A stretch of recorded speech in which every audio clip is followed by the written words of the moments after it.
idea, some bit of evidence of how this is affecting so many people right now. Yeah, those people have to be very frustrated because there's a line of police officers that's not letting anybody through, and you know, they're not going to. There really is no place at this point. You can see the folks on the side of the road. Again, he's stopping, starting, stopping, starting. It's obvious he's not going to outrun them, but yet he continues to do this and refuses to give up. So there's something a little off here in terms of what the plan is here. I can tilt up here and show you a little bit, but there is no other offer on here for quite some time. I'm looking at least a half a mile, if not more. I don't want to pan too far off this, but at least a half a mile or more before there's another exit or an opportunity for this person to get off the highway. Okay, and Gary, as we continue about all these folks, I don't believe any of these folks are news media, would be my guess, maybe one or two. That's just the public hoping to catch a glimpse of what's going on. Now, granted, they're up on top and out of harm's way in that area, but that's the kind of stuff that they're dealing with, and officers don't have time to deal with that, and they probably won't deal with that particular incident unless it becomes a problem traffic-wise, but they've got bigger issues to take care of here, keeping folks who are on. The officers themselves so far, right? Okay, I'm giving you a tight shot here. I'll zoom in here a second, and you'll see that this person has a cell phone. He appears to be talking on his cell phone. He's looking out the window, possibly at us at the attraction, and just weaving. We don't see anybody in either the front seat or the back seat, but it appears to be an empty vehicle. But very, very casual, acting very casual as he drives with one hand and visits on a cell phone with somebody on the other hand. And a very unusual shot here of being able to actually look inside this car and try and figure out what is going on here.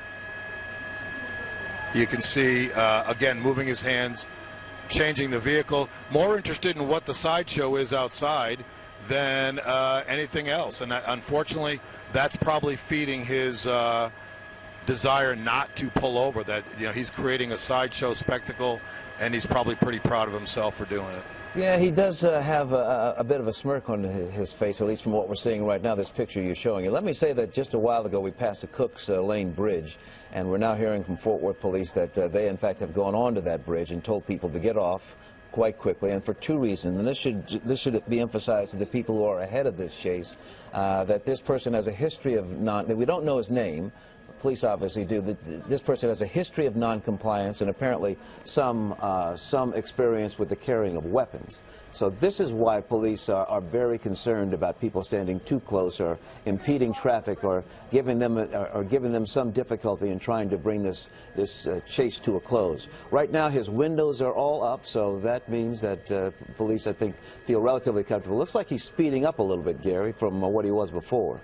Yeah, speeding up a bit, and I see him spending more time looking out the window than he does looking at the road. But, of course, traffic's been stopped, so he doesn't have much to worry about in terms of traffic in front of him. But much to his amusement, looking at us possibly and or the traffic on the side. Right behind him.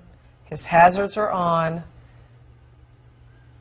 So this camera shot is headed east as he comes, is headed west actually, as he comes east toward our camera, and that's what that looks like. A blocked I-30. Nobody is on this road except for that one motorist and the police officers who are following. And now we've got sound. So this is what people are hearing coming toward them, which would explain why so many folks were getting out of their cars to look, because they could hear this. And you see that flat tire there. Yeah, the right passenger tire is flat.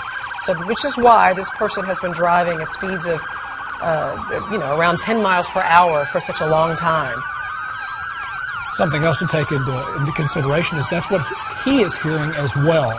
He's been listening to those sirens the entire time. Wow. And I can tell you from riding inside a squad car with the sirens going, it'll wear you down. It's loud. In addition to speakers. We understand the police have been speaking to this person through loudspeakers. And he's trying to carry on a telephone conversation as well. Right. So this is eastbound.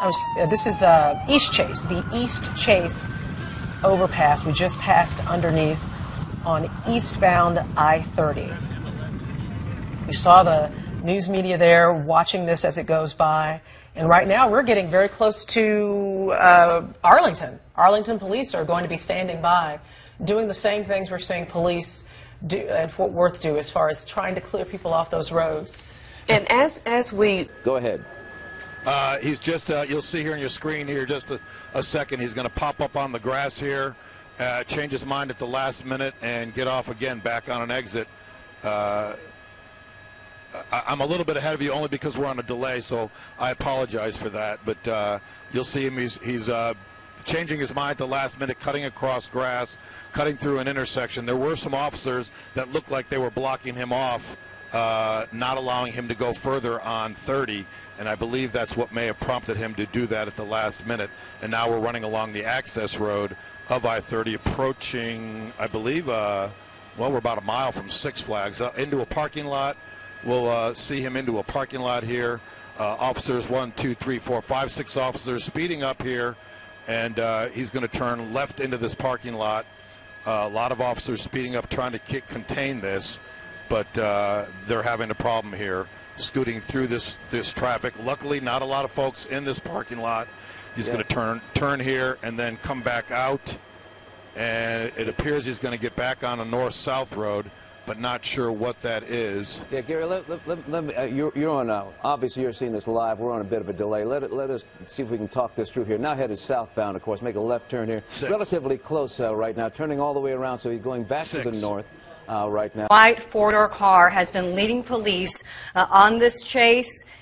They've been on I-30 for 2 hours. Here they are now in a residential part of Arlington. You see he just turned left into some kind of, we can assume it's some kind of open parking lot. Mm-hmm. And okay, this is the old TxDOT depot off of I-30. And you see him just pick up speed there and rush through. And again, this is still on a flat tire. That's what we see him doing, right there on a flat tire. And he's driving over the median here and back onto Collins and around the traffic. Some very dangerous maneuvers here as we continue to watch this driver flee police. So he is right at I-30 and Collins.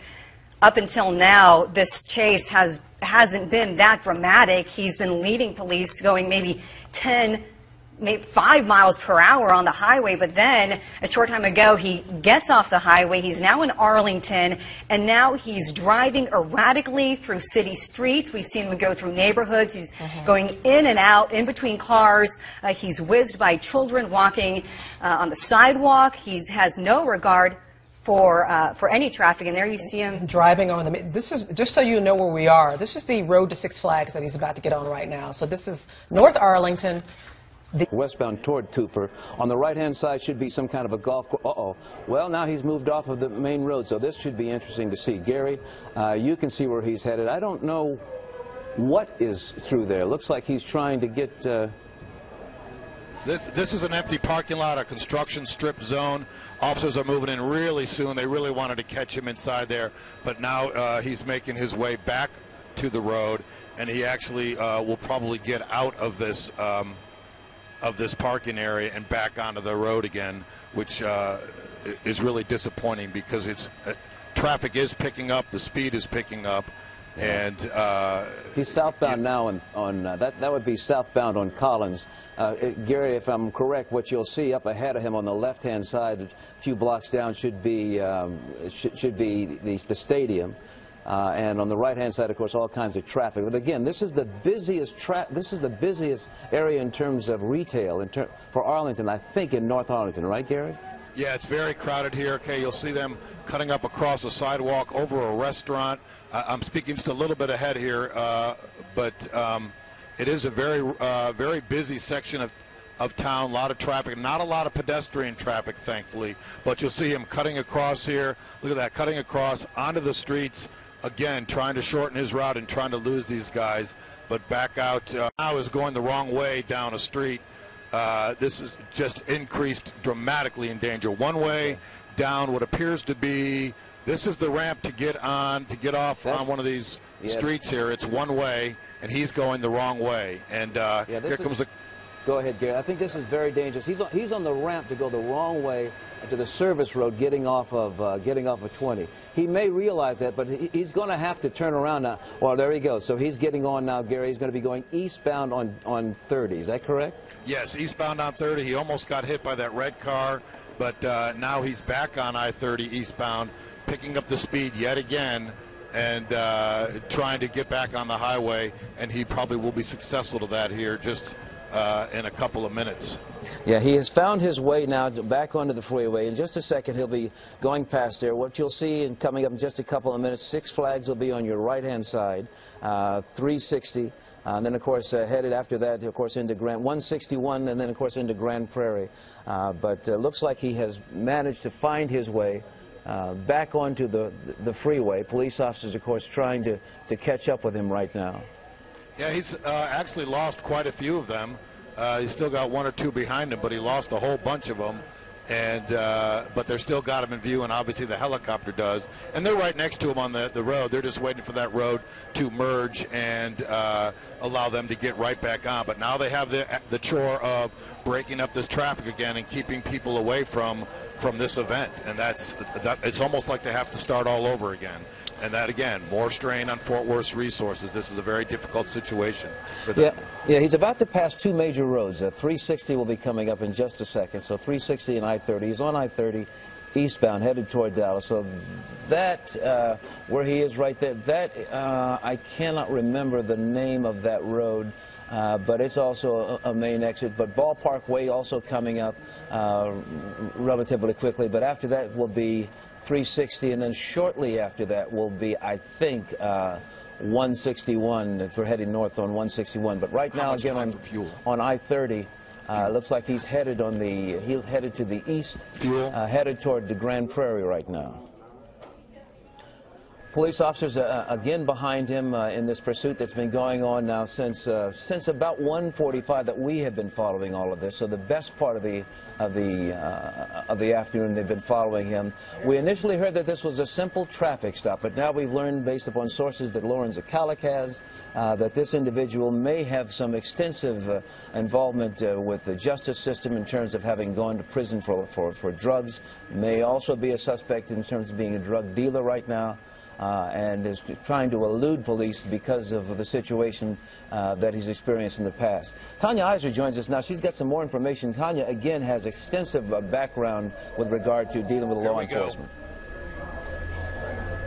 I understand that he's going to wreck out. Watch this picture as we come up. That's a police unit you see there. Let's see what happens as he pushes to the right. Well, there we go. There's the bumper. Yep, they're getting him stopped. That was a SWAT vehicle. Yeah, you see Fort Worth SWAT on the side of it. Using the SWAT vehicle. Looks like a person trying to get out of the back right there. Apparently. Police officers coming out both sides of them. Oh, sorry. Police officers coming out both sides of him right now. Some smoke coming from the white car of the suspect. Officers trying to come into the inside. Again, this chase has come to a close. Asking him to get out, and it looks like he either cannot or will not. You see them poking at the window. They'll be coming around to the other side momentarily.